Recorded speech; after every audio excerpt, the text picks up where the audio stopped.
ini supaya dicabut 57 tahun.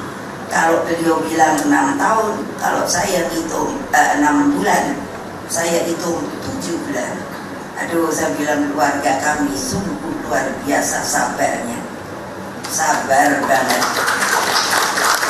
Loh, ketika saya presiden, apa saya nggak bisa gantian? Enggak. Yang melakukan hal itu pada bapak saya, tapi never. Karena apa? Pancasilais.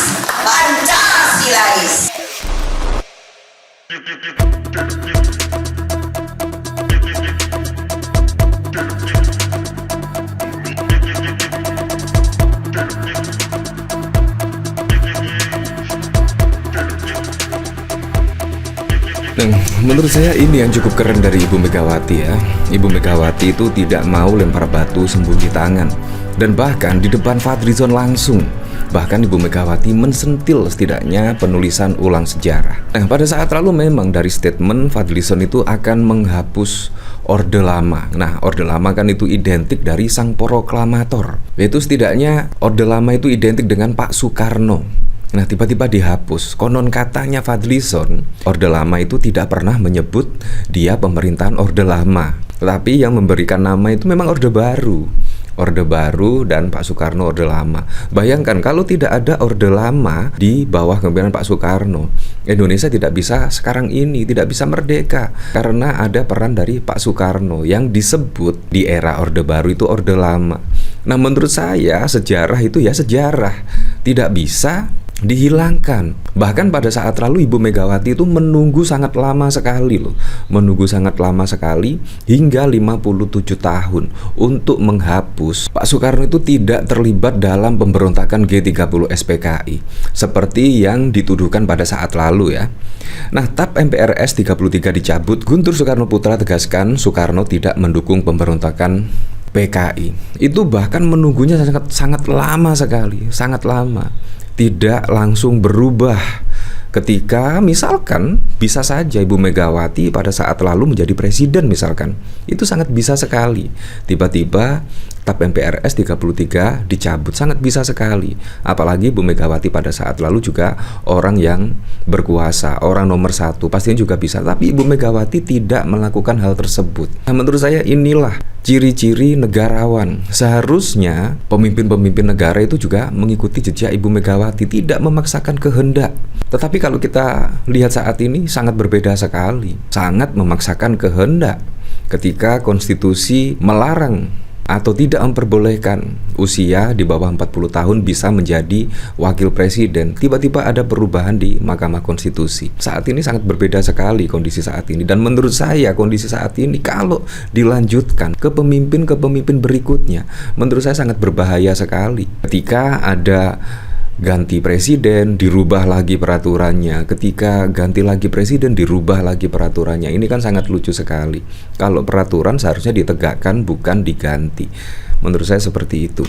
Nah, seperti halnya di sini ya, kan banyak yang mengetahui setidaknya Soekarno itu era Orde Lama, Soeharto era Orde Baru, Habibie, Gus Dur, SBY era reformasi, Jokowi era buzzer bayaran, influencer yang dibayar.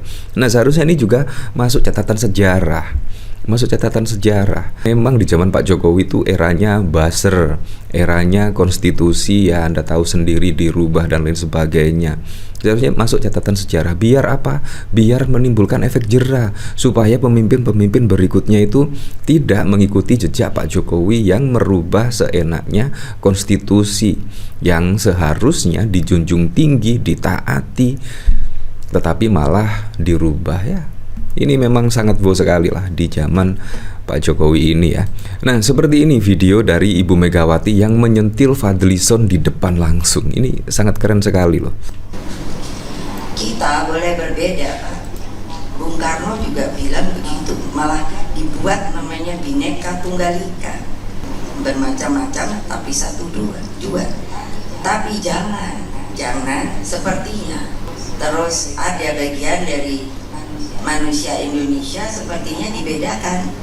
Bung Karno ya dengan teman-temannya. Bung Hatta dari Belanda, dia merasa meskipun sekolah di sana dia punya nurani. Nggak bisa biar saya sekolah di Belanda dengan teman-temannya, pulang dia. Saya kalau tanya kenapa kamu diam aja sih, punya mulut? Lah sekarang kan gampang banget dipanggil polisi. Emangnya polisi itu siapa? Memangnya warga terhormat di Republik ini? Tidak. Karena apa? Saya loh yang memisahkan polisi sebagai presiden kelima pada waktu itu.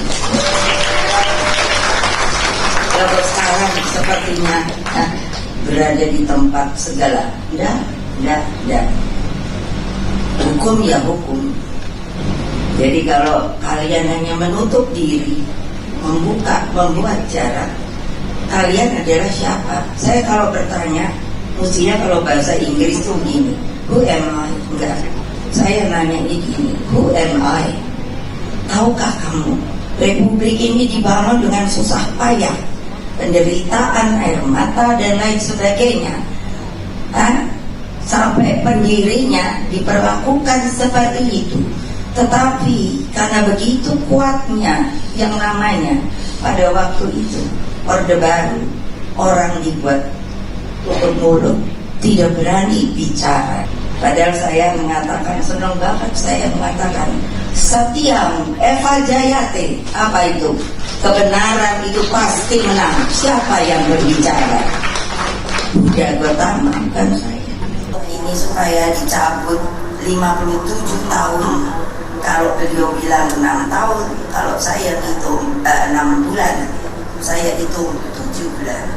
Aduh, saya bilang keluarga kami sungguh luar biasa sabarnya. Sabar banget. Loh, ketika saya presiden, apa saya nggak bisa gantian? Yang melakukan hari itu pada bapak saya, tapi never. Karena apa? Pancasilais. Ya, menurut saya itu sangat keren sekali ya dari Ibu Megawati. Bisa saja Ibu Megawati ketika pada saat lalu menjadi presiden bisa saja memutarbalikkan semuanya. Tetapi Ibu Megawati tidak mau. Bahkan Pak Jokowi 10 tahun menjabat pun juga Ibu Megawati tetap sabar. Baru di zaman Pak Prabowo ini, TAP MPRS nomor 33 terkait Pak Soekarno terlibat itu bahkan dihapus. Nah itu menunggunya sangat lama sekali, 57 tahun. Jadi tidak kaleng-kaleng ujian yang diberikan ke Ibu Megawati ini. Jadi sangat keren sekali lah. Ya ini contoh seorang negarawan ya seperti ini. Tidak mau membalas dendam tetapi tetap mematuhi peraturan yang berlaku. Menurut saya ini sangat keren sekali. Misal Ibu Megawati pada saat lalu, pada saat menjadi presiden bisa saja, tetapi bisa saja terjadi ketika ada presiden selanjutnya hal tersebut dicabut lagi dan lain sebagainya, bisa saja terjadi. Jadi menurut saya yang paling relevan dengan apa yang terjadi saat ini, yang seenaknya peraturan dirubah, seharusnya memang harus ada Mahkamah Konstitusi yang benar-benar tegas mengikuti peraturan perundang-undangan yang berlaku, dan juga seharusnya ada sosok pemimpin yang setidaknya benar-benar menjunjung tinggi konstitusi, menjaga demokrasi tetap terjaga di negeri ini dan lain sebagainya. Menurut saya itu yang patut dilakukan oleh pemimpin-pemimpin berikutnya ya.